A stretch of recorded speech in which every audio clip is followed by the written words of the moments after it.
हे तो what's up guys, welcome back to the video of Flutter application development by Bharat plays. और दोस्तों, आज के इस वीडियो में हम देखेंगे कि किस तरीके से आप फायरबेस स्टोरेज की मदद से जो है वो अपने एप्लीकेशन से अपने फायरबेस स्टोरेज में ऑनलाइन जो इमेजेस और वीडियोज़ हैं उनको अपलोड कर सकते हो, मतलब किसी भी फाइल को अपलोड कर सकते हैं। तो चलिए बिना समय गवाए आज के इस वीडियो को हम स्टार्ट करते हैं।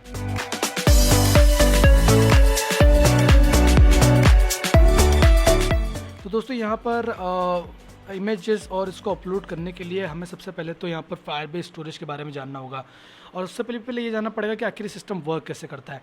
दोस्तों, यहाँ पर क्या होता है कि आपको एक ऑनलाइन स्टोरेज प्रोवाइड की जाती है 10 GB की या 15 GB की। जैसे कि फायरबेस स्टोरेज आपको लगभग 5 GB पर मंथ की स्टोरेज यहाँ पर प्रोवाइड करता है, ठीक है, या फिर 5 GB तक की स्टोरेज प्रोवाइड करता है। पर मंथ के हिसाब से नहीं चलता, 5 GB तक की स्टोरेज प्रोवाइड करता है।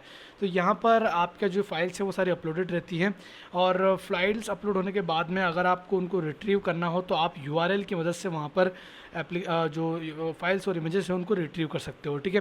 तो यहाँ पर फायरबेस जो है वो ये सारी चीज़ें ऑटोमेटिकली हैंडल करता है। मतलब जैसे ही आप फाइल अपलोड करते हो तो फाइल की सर्वर पर अपलोडिंग, देन उसके बाद में वहाँ पर उसका नेम डालना, फोल्डर क्रिएट होना, देन उसके बाद में उसका URL जनरेट होना, उसका मेटा डेटा स्टोर होना, ये सारा कुछ फायरबेस ऑटोमेटिकली हैंडल कर लेता है विदाउट एनी हेजल। तो हमें जो सर्वर साइड कोड है वो कुछ भी नहीं लिखना पड़ता। वरना अगर आप एक खुद का स्टोरेज बनाने जाएंगे कि आपने सिर्फ एक हार्ड डिस्क ली और आप चाहते हो कि उसको नेटवर्क पर होस्ट करो, तो काफ़ी ज़्यादा दिक्कतें आ रही है, क्योंकि बैंडविड्थ वगैरह और ये सारी काफ़ी सारी चीज़ें आपको हैंडल करनी पड़ती है। बट फायरबेस की मदद से ये सब आसानी से हो जाता है। तो हम यहाँ पर गेट स्टार्टेड पर सिंपली क्लिक करेंगे और प्रोडक्शन मोड में इसको स्टार्ट करेंगे। एंड देन उसके बाद में पूछेगा कि आपको अपना क्लाउड स्टोरेज बकेट कहाँ पर बनाना है। तो हमारा south east Asia south 1 already setupped है, तो हम इस पर डन पे क्लिक कर देंगे। मतलब कि मुंबई में ही हमारा एक क्लाउड स्टोरेज बनेगा। मतलब कि आप यहाँ से जो भी इमेजेस अपलोड करोगे वो मुंबई के सर्वर में जाके स्टोर होगी, ठीक है। सो यहाँ पर क्रिएटिंग डिफ़ॉल्ट बकेट, और अब यहाँ पर बकेट क्रिएट होगा जिसके अंदर आप इमेजेस अपलोड कर सकते हो, ठीक है। सो आप बोलते रहोगे कि भैया हम तो कोई सा क्लाउड कंप्यूटर लेके और वहाँ पर भी स्टोरेज लेके और किस तरीके से बना सकते हैं, हमें फायरबेस का ज़रूरत क्यों है। तो देखो यार, अगर वहाँ पर बनाने जाओगे तो आपको वहाँ पर सारे रूल्स डिफाइन करने पड़ेंगे कि कोई भी अपलोड कर सकता है। देन अपलोड किस तरीके से हो वो भी आपको यहाँ पर डिफाइन करना पड़ेगा। देन कैसे स्टोर हो वो भी आपको यहाँ पर डिफाइन करना पड़ेगा। देन अगर आपको वहाँ से कुछ डिलीट करना हो या फिर उसका कुछ डेटा चाहिए तो वो भी डिफाइन करना पड़ेगा, क्योंकि फायरबेस में आपको सारी चीज़ें बनी बनाई ली आती है यार। मतलब आपको सब कुछ नहीं, एक बटन दिया हुआ है, आप चाहो तो यहाँ से ऐसे भी अपलोड कर सकते हो चीज़ें, ठीक है, डायरेक्टली अपने कंप्यूटर से, और चाहो तो आप डेटाबेस से भी, मतलब अपने एप्लीकेशन से भी कर सकते हो। तो यहाँ से तो हमें मालूम है कि किस तरीके से करते हैं। अब हम चलते हैं कि भैया एप्लीकेशन से किस तरीके से करते हैं। तो उससे आने से पहले हम जो हमारे रूल्स हैं उनको एक बार डिफाइन कर देते हैं। हमारे जो यहाँ पर रूल्स हैं इसको मैं चेंज कर देता हूँ, और जो फॉल्स लगा हुआ है कि रीड और राइट फॉल्स है उसको मैं हटा के इफ़ को ट्रू कर देता हूँ और पब्लिश कर देता हूँ रूल्स को, ठीक है। तो यहाँ पर हमारे रूल्स पब्लिश हो चुके हैं, और रूल्स पब्लिश होने के बाद में अब हमें चाहिए कि हम एप्लीकेशन में इसको सेटअप करें। तो एप्लीकेशन में सेटअप करने के लिए हमें यहाँ पर एक पैकेज की ज़रूरत पड़ेगी जिसका नाम है फायरबेस स्टोरेज आप सर्च करेंगे तो हर चीज़ के लिए दोस्तों यहाँ पर पैकेज बना हुआ है फ्लटर में। बस आपको यहाँ पर यूज़ करते आना चाहिए और पता होना चाहिए कि पैकेज एग्जिस्ट करता है, ठीक है। वरना बिना आप पैकेज के यहाँ पर अपलोड नहीं कर सकते, काफ़ी प्रॉब्लम होगी आपको। तो यहाँ पर पैकेजेस की मदद से काम काफ़ी आसान हो जाता है। जो बीच का जितना भी कॉम्प्लेक्स कोड था वो हमें लिखना नहीं पड़ता, और सारा कुछ हमें यहाँ पर थाली में परसा हुआ मिल जाता है। बस आपको जो है वो नमक डालना है और जो अपने हिसाब से मिर्ची तेज़ कम करनी है, रोटी में घी भी लगाना है और सिंपल सा खाना है, ठीक है। सो यहाँ पर हमारा फायरबेस का ये ओपन हो तो हम यहाँ से नाम कॉपी पेस्ट करें, ठीक है। यहाँ पर ये ओपन हुआ, हमने यहाँ से नाम कॉपी करा, और फायरबेस कोर ऑलरेडी हमने यहाँ पर इंस्टॉल करके रखा है, और साथ ही में फायरबेस भी यहाँ पर हमने ऑलरेडी इस प्रोजेक्ट में सेटअप करके रखा है, क्योंकि हमारे पुराना वही वाला प्रोजेक्ट है जिसमें हमने जो है वो ऑथेंटिकेशन और फायर स्टोर से डेटाबेस जो है वो सीखा है। तो ये होने के बाद में अब जो है वो हम चलते हैं हमारे पोस्ट इमेज वाली पेज पे, और यहाँ पर स्क्रीन क्रिएट करना चालू करते हैं। तो हम यहाँ पर लिखेंगे, हम यहाँ पर एक स्टेटफुल विजेट क्रिएट करेंगे STFL, क्योंकि हमें यहाँ पर इमेजेस को लाइव देखना है कि भाई अपलोड करने के बाद में दिखनी भी चाहिए। तो हमें एक स्टेटफुल विजेट क्रिएट करेंगे और इसका नाम हम रख देंगे पोस्ट इमेज।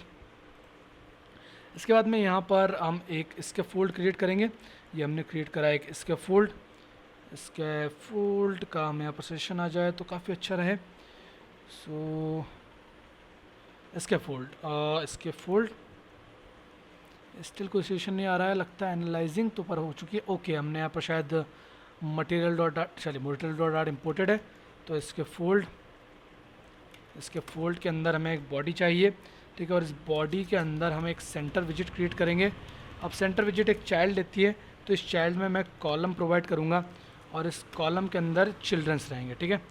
ऑब्वियसली ये यहाँ पर हमने लिखा चिल्ड्रन, और ये जो चिल्ड्रन रहेंगे दोस्तों, ये चिल्ड्रन क्या रहेंगे, चिल्ड्रन में इमेजेस आपको दिखेंगे यहाँ पर, ठीक है। तो फर्स्ट ऑफ ऑल तो हम यहाँ पर हम यहाँ पर एक फ़ाइल का ऑब्जेक्ट क्रिएट करना पड़ेगा, ठीक है, जिससे कि हम चेक करें कि भैया फ़ाइल सिलेक्ट की गई है कि नहीं की गई है। तो हम पहले मेथड्स क्रिएट कर लेते हैं, उसके बाद में हम यहाँ पर हमारा फ्रंट एंड पे काम करना चालू करेंगे, क्योंकि बैक एंड जो हमारा जो यहाँ पर जो मेथड्स है उसके बेस पे यहाँ पर डिसाइड होगा कि किस तरीके का फ्रंट एंड दिखना चाहिए, ठीक है। सो मैं यहाँ पर आऊँगा और यहाँ पर लिखूँगा भैया फ़ाइल। सबसे पहले मैं एक फ़ाइल नाम का ऑब्जेक्ट, मतलब फ़ाइल टाइप का एक ऑब्जेक्ट क्रिएट कर रहा हूँ। तो ये हमारी फ़ाइल रहेगी जिसमें हम फाइल अपलोड करेंगे और सारी चीज़ें यहाँ पर सेव करेंगे, ठीक है। तो यहाँ पर क्विक फिक्स में जाके डार्ट आईओ को आप इंपोर्ट कर लीजिए, डार्ट इनपुट आउटपुट को आप इंपोर्ट कर लीजिए, डार्ट आईओ। देन उसके बाद में आप यहाँ पर हम एक इमेज पिकर बनाएंगे। तो इमेज को आपकी गैलरी में से पिक करने के लिए या फिर आपकी स्टोरेज में से पिक करने के लिए एक हम पैकेज का इस्तेमाल करेंगे जिसका नाम है फाइल पिकर, ठीक है, इमेज पिकर आप सर्च करें तो आपको यहाँ पर pub.dev की डॉक्यूमेंटेशन में आपको यहाँ पर मिल जाएगा। इमेज पिकर फ्लटर सर्च कर लीजिएगा और उसको देन आप कॉपी करें और अपने pubspec.yaml में यहाँ पर डालें और इसको Ctrl+S करें, तो आपकी यहाँ पर इमेज अपलोड होना स्टार्ट हो जाएगी। और यहाँ पर डिपेंडेंसीज रिजॉल्व हो रही है और यहाँ पर दोस्तों दिख रहा है कि किस तरीके से आप यहाँ पर इमेजेस को लगा सकते हैं। अब यहाँ पर ये बोल रहा है कि आपको जो है वो क्या क्या किस तरीके से एंड्रॉयड में सेटअप करना है, किस तरीके से iOS में सेटअप करना है।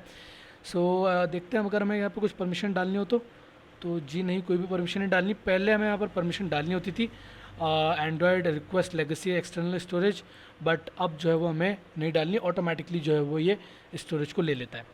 दैट्स ग्रेट, हमारा काम यहाँ पर आधा हुआ। अब यहाँ पर हम एक इमेज पिकर का भी एक ऑब्जेक्ट क्रिएट करेंगे। तो मैं लिखूँगा final picker is equal to image picker. तो ये इमेज पिकर का मैं एक इंस्टेंस यहाँ पर क्रिएट कर रहा हूँ।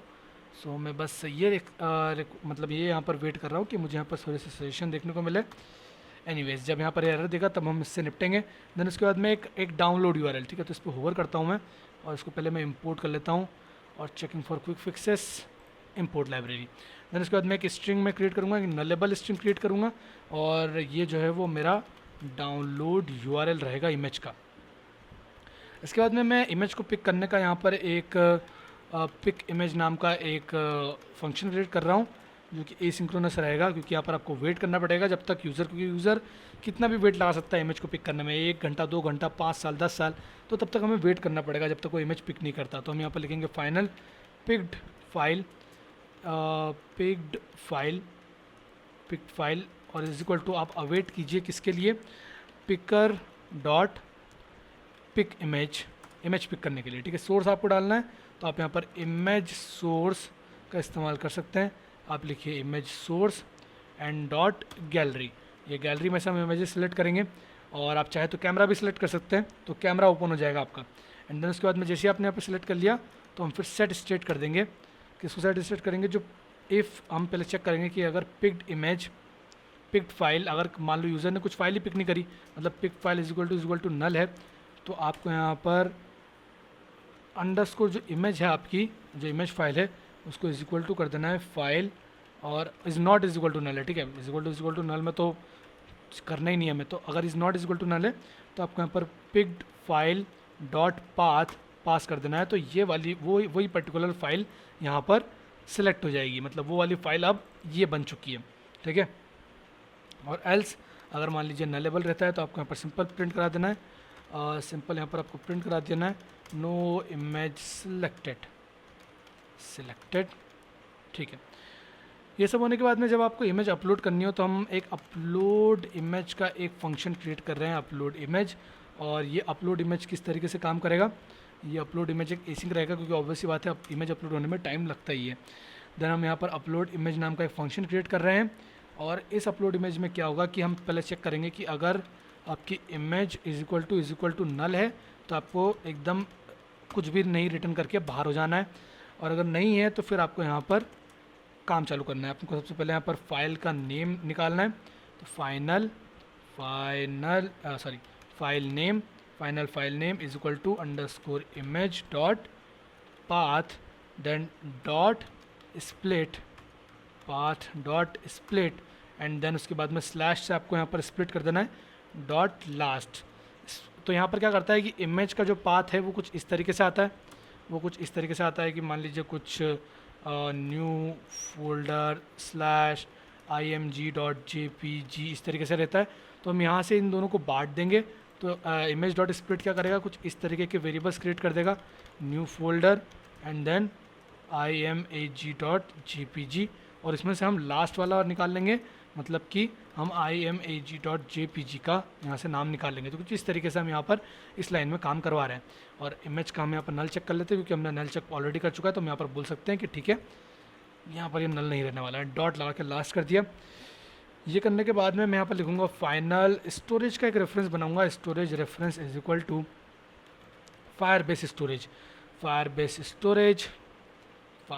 और देखिए दोस्तों, कॉन्फ़िगर करने का काम कितना सही रहता है कि आपको यहाँ पर कुछ भी यूआरएल वगैरह या फिर आईपी एड्रेस वगैरह या फिर कुछ भी बकेट का आईडी वगैरह कुछ भी नहीं डालना पड़ता। आपको सिंपल यहाँ पर फायरबेस स्टोरेज लिखना है और ऑटोमेटिकली जो है वो यहाँ पर सिलेक्ट कर लेता है कि भैया कौन सा प्रोजेक्ट का कौन सा स्टोरेज आपको सिलेक्ट करना है। ठीक है, तो Firebase storage dot instance dot reference and then उसके बाद में पाथ नहीं पास कराएंगे, हम डॉट चाइल्ड लिखेंगे और यहाँ पर पाथ पास कराएंगे अब यहाँ पर कि अपलोड्स। ठीक है, ये फोल्डर रहेगा कि इस फोल्डर के अंदर आपको यहाँ पर इमेजेस को पोस्ट करना है एंड देन उसके बाद में यहाँ पर फाइल का नेम पुट करेंगे। तो हम यहाँ पर लिखेंगे फाइल नेम और यहाँ पर आपका स्टोरेज रेफरेंस क्रिएट हो गई। अब उसको आपको क्या करना है, आपको अपलोड करना है। तो हम एक ट्राई कैच मेथड लगा लेते हैं। ये ट्राई कैच मेथड लगाई, हम यहाँ पर लिखेंगे अवेट। अब ये जो स्टोरेज रेफरेंस है अवेट और ये जो आपका स्टोरेज रेफरेंस है storage reference dot put file. आपको यहाँ पर पुट फाइल की आपको जो है यहाँ पर ज़रूरत पड़ेगी और यहाँ पर आपको फाइल पास करानी है। तो ये रही हमारी इमेज नाम की फ़ाइल और इसमें नल चेक लगा देते हैं। इससे क्या होगा, आपका यहाँ पर फाइल अपलोड होना स्टार्ट हो जाएगी। एंड देन आपको डाउनलोड यूआरएल चाहिए, तो final URL is equal to await और इस स्टोरेज रेफरेंस जो हमने क्रिएट करा है स्टोरेज रेफरेंस डॉट, इसमें से हम गेट डाउनलोड यूआरएल को कॉल कराएंगे। तो इससे दोस्तों क्या होगा कि यहाँ पर एक फ़ाइल क्रिएट हो जाएगी फाइल नेम नाम से। ठीक है, जो भी फाइल का नेम होगा और उसमें ये पर्टिकुलर फाइल जो है वो अपलोड हो जाएगी। ठीक है, और हम उसी का यूआरएल जो है वो यहाँ पर ले लेंगे और यूआरएल लेने के बाद में हम यहाँ पर सेट स्टेट को कॉल करेंगे और जो हमारा डाउनलोड यूआरएल है underscore download URL will be equal to URL. तो हमारा यहाँ पर यूआरएल अपडेट हो जाएगा। और अगर कुछ एरर आता है तो हम यहाँ पर प्रिंट कर देंगे सिंपली कि एरर अपलोडिंग इमेज और यहाँ पर एरर को प्रिंट कर देंगे। ठीक है, सो ये सब होने के बाद में दोस्तों अब हम यहाँ पर आते हैं नीचे और यहाँ पर अब काम करना चालू करते हैं। अब इस चिल्ड्रन में फ्रेंड्स हम जो है वो यहाँ पर चिल्ड्रन हमने बना लिया है। तो हम यहाँ पर चिल्ड्रन के अंदर सबसे पहले तो चेक करेंगे कि अगर image is equal to null हो तो ये करो, नहीं तो ये करो। तो जब image is equal to null हो तब आपको क्या शो करना है, आपको एक टेक्स्ट शो करना है। आपको लिखना है नो इमेज सिलेक्टेड। ठीक है, और अगर image is equal to null हो तो, और अगर ना हो तो आपको यहाँ पर मतलब अगर इमेज सेलेक्टेड हो तो आपको इमेज डॉट फाइल और इमेज डॉट फाइल पास कराना है। ठीक है, तो इसमें आप अगर फाइल ऑब्जेक्ट पास कराओगे तो आपको अपनी इमेज यहाँ पर देखने को मिलेगी। ठीक है, वो पास कराना है। देन उसके बाद में आप एक साइज़ बॉक्स लगाए, सिंपली साइज बॉक्स की हाइट रखें आप 20 की, थोड़ी स्पेसिंग मिल जाएगी हमें। और इसके बाद में दोस्तों हमें क्या प्रिंट कराना है, इसके बाद में हमें चाहिए कि अगर download URL is equal to null हो। ठीक है, मतलब अगर डाउनलोड यूआरएल है ही नहीं तो आपको यहाँ पर एक खाली कंटेनर शो कर देना है, कंटेनर। और अगर हो मतलब अगर download URL is equal to null ना हो, मतलब डाउनलोड यूआरएल हो, तो आपको यहाँ पर इमेज डॉट नेटवर्क शो करना है और आपका यूआरएल जो है वो डाउनलोड यूआरएल रहेगा। ठीक है, और इसको एक नल चेक लगाता हूँ मैं और कॉमा लगाऊंगा। ये लगाने के बाद में एक साइज़ बॉक्स लाएँ, साइज्ड बॉक्स, और इसकी हाइट रख दे वापस से 20 एंड इसके बाद में एक एलिवेटेड बटन लगाएं। तो एलिवेटेड बटन क्रिएट कर रहा हूँ। इसके ऑन प्रेस होने पर क्या होना चाहिए, इसके ऑन प्रेस होने पर आपकी जो इमेज है वो पिक होनी चाहिए। तो मैं यहाँ पर लिखूँगा पिक इमेज। ठीक है, इसको कॉल करूँगा। एंड देन उसके बाद में यहाँ पर टेक्स्ट डाल देता हूँ, टेक्स्ट पिक इमेज, ठीक है। और इमेज पिक होने के बाद में आपको यहाँ पर अपलोड करना है। तो एक और बटन बना लेते हैं, एलिवेटेड बटन, ऑन प्रेस होने पर क्या हो, तो सिंपली अपलोड, इमेज अपलोड हो, तो यहाँ पर मैं लिखता हूँ अपलोड। तो अपलोड का नाम क्या था, अपलोड की स्पेलिंग तो बढ़िया लिखी है, तो अपलोड, ठीक है। अब ठीक है, अब मैं यहाँ पर लिखता हूँ अपलोड इमेज, ठीक है, अपलोड इमेज कॉल हो, और यहाँ पर टेक्स्ट लिख देते हैं अपलोड इमेज, ठीक है। ये करने के बाद में वो हमारे एप्लीकेशन को हमारे डिवाइस में रन करते हैं और चेक करते हैं, ठीक है। सो यहाँ पर मैं मेन डॉट डार्ट में इस माई होम पेज की जगह पोस्ट इमेज को कॉल करता हूँ, एंड देन उसके बाद मैं एप्लीकेशन को एक बार हॉट रीलोड करता हूँ, हॉट रीस्टार्ट करता हूँ, तो फिर मुझे यहाँ पर सारी चीज़ देखने को मिलेगी। अभी आपको मेरे स्क्रीन पर ये क्रूड ऑप्शन देखने को मिलेंगे जो हमने पिछले बार करे थे, जिसमें हमने फायरस्टोर क्रूड के बारे में जाना था। अब इसमें हम देखते हैं कि किस तरीके से हम यहाँ पर इमेजेस को अपलोड कर सकते हैं, ठीक है। तो यहाँ पर सारी चीज़ें आ गई हैं, सेंटर में करना है तो पोस्ट इमेज पे चलिए, एंड ये जो कॉलम है इसमें मेन एक्सिस अलाइनमेंट और main axis alignment dot centre कर दीजिए। मेन एक्सिस अलाइनमेंट इसकी प्रॉपर्टी हम सेंटर सेट कर देते हैं, अलाइनमेंट डॉट सेंटर, ठीक है। और उसको हॉट रीलोड करता हूँ मैं, तो वो मैं यहाँ पर सारी चीज़ सेंटर में आती हुई दिखेगी। लेट्स सी, ठीक है, सेंटर में आ गई। अब मैं पिक इमेज पे क्लिक करूँगा और मेरी गैलरी में से एक इमेज सेलेक्ट करता हूँ, ओके दोस्तों। तो पिक इमेज पे क्लिक करने पर यहाँ पर हमें एक एरर देखने को मिल रहा है, जिसमें बोल रहा है अनेबल टू इस्टेब्लिश कनेक्शन और डिम का फलाना, ठीक है, कुछ तो एरर देखने को मिल रहा है। और ये एरर इसलिए देखने को मिल रहा है क्योंकि हमें दोस्तों यहाँ पर परमिशन सेट करनी पड़ेगी एंड्रॉयड में। तो उसके लिए हम यहाँ पर एंड्रॉयड में आएंगे, ऐप में आएंगे, देन सोर्स में आएंगे, देन मेन में आएंगे, देन यहाँ पर एंड्रॉयड मैनिफेस्ट में आएंगे। और यहाँ मैनिफेस्ट के ऊपर यहाँ पर हमें स्टोरेज की या फिर इमेज की जो है यहाँ पर परमिशन डालनी पड़ेगी। तो वो परमिशन दोस्तों मुझे एग्जैक्ट याद नहीं है, क्योंकि ऑब्वियस सी बात है कोई जो है यहाँ पर कोड याद करके नहीं चलते हैं, तो एग्जैक्ट याद नहीं है। तो मैं यहाँ पर सर्च कर लेता हूँ गैलरी परमिशन इन एंड्रॉयड, ठीक है। तो आपको भी कोई कोड पर्टिकुलर याद रखने की ज़रूरत नहीं है, आपके पास में गूगल है यार, इंटरनेट है, आप कुछ भी सर्च करके और यहाँ पर करवा सकते हो, मतलब यहाँ पर सिलेक्ट करके और यहाँ पर कर सकते हो चीज़ें, ठीक है। तो यहाँ पर एंड्रॉयड डेवलपर्स की भी एक लिंक है, उसको भी मैं ओपन कर लेता हूँ, दोनों में से कहीं तो जगह मिले, और यहाँ पर मैं एंड्रॉयड सेलेक्ट करता हूँ, ठीक है, फ्लटर लिख देता हूँ। तो गैलरी परमिशन फ्लटर, ठीक है, Flutter image permission, ask permission, और यहाँ पर परमिशन का एक टैग होता है, अगर मैं आपको बताऊँ तो कुछ इस तरीके से यहाँ पर परमिशन हमको लेनी पड़ती है। ये रही हमारी परमिशन की। तो ये बोल रहा है डिवाइस रनिंग API लेवल और लोअर और हायर, तो मैं इन सब को सिलेक्ट कर लेता हूँ। इन सब को सिलेक्ट करने के बाद में इसको मैं यहाँ पर पुट कर दूँगा। ये मैंने पुट करा और अब मेरे एप्लीकेशन को कम्प्लीटली अब मैं बंद करूँगा, ठीक है। और ये बंद करा मैंने क्योंकि मुझे वीडियोस भी चाहिए, यहाँ पर कोई सी भी फाइल में सिलेक्ट कर पाऊँ ऐसा मुझे चाहिए। तो मैं इसको कम्प्लीटली एप्लीकेशन को बंद कर रहा हूँ और एक बार वापस से रीस्टार्ट करूँगा। तो फ्लटर रन करा और अब हम देखते हैं कि हमारा पोस्ट इमेज जो है वो काम करता है कि नहीं। दोस्तों परमिशंस ऐड करने के बाद में अब जब हम हमारा एप्लीकेशन यहाँ पर ओपन करेंगे और पिक इमेज पे क्लिक करेंगे तो आप देख सकते हैं यहाँ पर मेरी गैलरी ओपन हो चुकी है और इसमें से मैं कोई सी एक इमेज सेलेक्ट कर लेता हूँ और ये वाली इमेज सेलेक्ट करिए। तो ये जो है वो काफ़ी बड़ी इमेज है, तो मैं एक काम करता हूँ कि मेरा जो पोस्ट इमेज वाला जो मेरा कॉलम है या फिर जो सेंटर या फिर जो कॉलम है, ये जो सेंटर ही है, इस सेंटर को पूरे को मैं रैप विद विजिट कर देता हूँ सिंगल चाइल्ड स्क्रॉल व्यू के, ठीक है। तो सिंगल चाइल्ड और स्क्रॉल व्यू मैंने इसको रैप कर दिया और इसको एक बार रिलोड कर दिया। रिलोड करने से क्या होगा, अब ये स्क्रॉलेबल बन जाएगा। अब ये कम्प्लीटली स्क्रॉलेबल बन गया। अब ये मैंने इमेज पिक करी है, अब मैं इसको अपलोड करूँगा। मैंने जैसे ही अपलोड पर क्लिक करा, देखो मेरी यहाँ पर इमेज अपलोड होना चालू हो गई और यहाँ पर लेट्स सी देखते हैं, देखो इमेज अपलोड हो चुकी है और इमेज अपलोड होकर यहाँ पर नीचे आ जाएगी। तो ऊपर की जो इमेज है वो है हमारी जो हमने सेलेक्ट करी है और नीचे की जो इमेज है जो अपलोड हुई है, ठीक है।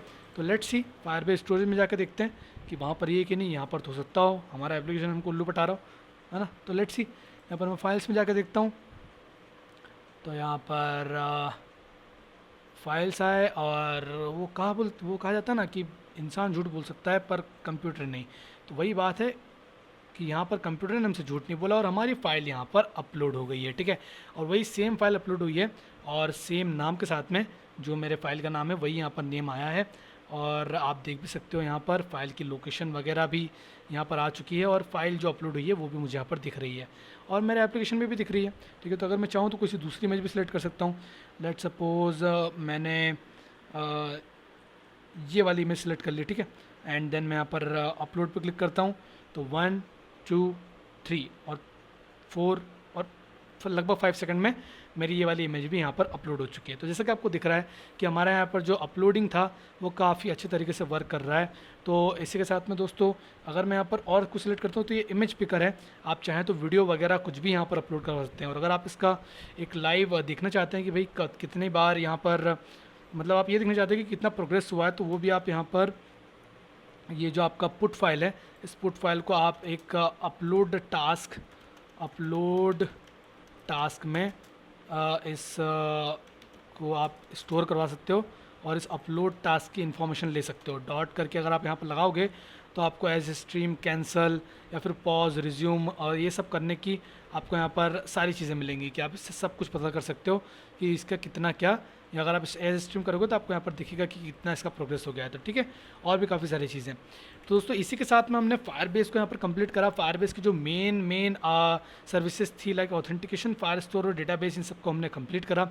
और अब दोस्तों अब हम जो है वो नेक्स्ट स्टेप फॉरवर्ड करेंगे। और ये जितनी भी है आपको लग रहा होगा कि यहाँ पर हमने काफ़ी कम चीज़ें जो है वो जानी है, बट हम इस पर एक अच्छा सा एप्लीकेशन बनाएंगे जिसमें जो है वो आपके सारे फंडामेंटल्स वापस से रिकवर हो जाएंगे और सारी एडवांस टेक्निक्स भी जो फायरबेस की वो यूज़ होंगी, ठीक है। तो मैं इस चैप्टर में आपको कोई भी एक प्रोजेक्ट बना कर नहीं दे रहा हूँ।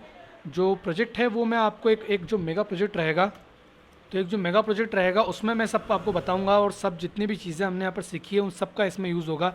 इस कंप्लीट कोर्स में जितनी भी चीज़ें सीखी है सब में उस चीज़ का यूज़ होगा और एकदम इन डिटेल हम वहाँ पर वापस से ये सारी चीज़ें सीखेंगे, ठीक है। तो यहाँ पर तो मैं आपको इसलिए बता रहा हूँ ताकि आपका कॉन्सेप्ट क्लियर हो और आपको एक सिंप्लीफाइड वर्जन में चीज़ें देखने को मिले, वरना वहाँ पर जब हम देखेंगे तो आपको एक कॉम्प्लेक्स वर्जन दिखेगा और वहाँ पर काफ़ी सारी चीज़ें क्योंकि एक साथ रहेंगी तो दिमाग वहाँ पर घूम सकता है। इसलिए मैं अभी आपको यहाँ पर एक करके चीज़ें दिखा रहा हूँ। तो हमने दोस्तों यहाँ पर ऑथेंटिकेशन, क्रूड ऑपरेशन और स्टोरेज अपलोड किस तरीके से हैं वो सब देख चुके हैं हम। अब दोस्तों अगले आने वाले वीडियोस में हम और भी एडवांस टॉपिक्स को कवर करेंगे फ्लटर के। तो फिलहाल इस वीडियो में इतना ही और मिलूंगा मैं आपसे नेक्स्ट वाले वीडियो में, तब तक के लिए बाय बाय।